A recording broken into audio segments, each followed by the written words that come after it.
අද මේ සන්ධ්‍යා භාගයේදී ඔබ අපි හැම දෙනා විසින් ලෞතර බුදුරජාණන් වහන්සේ දෙසා ගිලම්පස සම්බුද්ධ පූජාවන් පවත්වලා මල් පහන් සිඳුන් දුන් දෙහෙත් බෙහෙත් ගිලම්පස ආදී සිදු කරලා රැස් කර ගන්නට යෙදුණු දාන පුණ්‍ය ධර්මයන්ගේ ආශිර්වාදයේ මේට වසර 30කට පමණ අතීතයේ පුරා මේ ලංකා ද්වීපයට මහා ඛේදවාචකයක් විනාශයක් අත්කර දුන්න කුරිරු ත්‍රස්තවාදී නිමාවට පත් කළ වීරෝදාර රණවිරුවන්ගේ පරලෝ ජීවිත සුඛිත මුදිත කරලීම උදෙසා පුණ්‍යානුමෝදනා සිදු කිරීමත් සුජීවත්ව වාසය කරන ආබාධිත වෙච්ච රණවිරුවන්ට ආශිර්වාද සිද්ධ කරන්නටත් වර්තමානයේ සේවයේ නියුතුව ඉන්න සියලු රණවිරුවන්ට සෙත් පැතීමත් කියන මේ අරමුණු අපි අද තුල තියාගෙන අද මේ සන්ධ්‍යාවේ පූජාව සිද්ධ කළේ. ඉතින් පින්වත්නි, අද අපි අපේ ජීවිත නිදහසේ මරබියකින් තොරව ගත කරන්න පුළුවන් පරිසරය උදා කරලා දුන්නේ වීරෝදාර රණවිරුවන්. ඒ රණවිරුවන් තමන්ගේ ජීවිතේ පරිත්‍යාග කරලා දිනා දුන්න නිදහස නිසා අද අපිට මේ විදිහට මරබියෙන් තොරව ජීවත් වෙන්න පුළුවන් ශක්තිය ඇති වුණේ.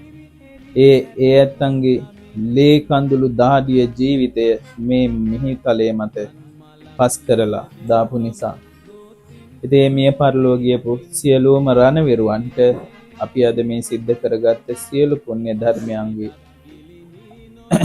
සියලු පුණ්‍ය ධර්මයන් අනුමෝදන් කරමු. ඒ ඇත්තන්ගේ පරලෝකගාමී වූ ජීවිතයේ වාසනාවන්ත වේවා. සසරෙන් එතර උතුම් නිවන් අවබෝධ කරගන්න මේ පින් හේතු වාසනා වේවා කියලා. ඒ වගේම අදටත් සමහර අය හුස්ම පොද පමණක් ඉතුරු වෙලා කිසිවක් ශරීරයෙන් කරගත නොහැකිව බෙහෙස මහන්සි වෙන දුක් විඳින අභිමන්සලාදී රැකවරණේ සලසාගෙන ඉන්න ආබාධිත තත්වයට පත්වෙච්ච නොයෙකුත් අංග ප්‍රත්‍යම් පවා මේ මහ පොළොවේ ඒකී භාවය වෙනුවෙන් පරිත්‍යාග කළ රණවිරුවන් සියලු දෙනාටම නිදුක් නිරෝගී සම්පන්නිය චිරජීවනයේ සැප ජීවනයේ ආයුරාෝග්‍ය භාග්‍ය සම්පන්නිය ප්‍රාර්ථනා කරනවා.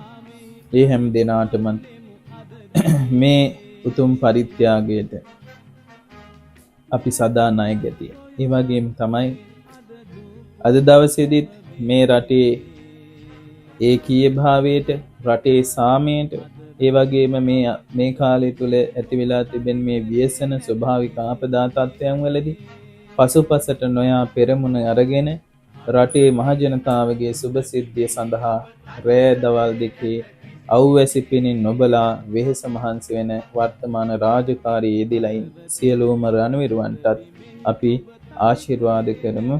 නිදුක් නිරෝගී සම්පන්නිය චිරජීවනයේ හැම දිනාටම සැලසේවා කියලා.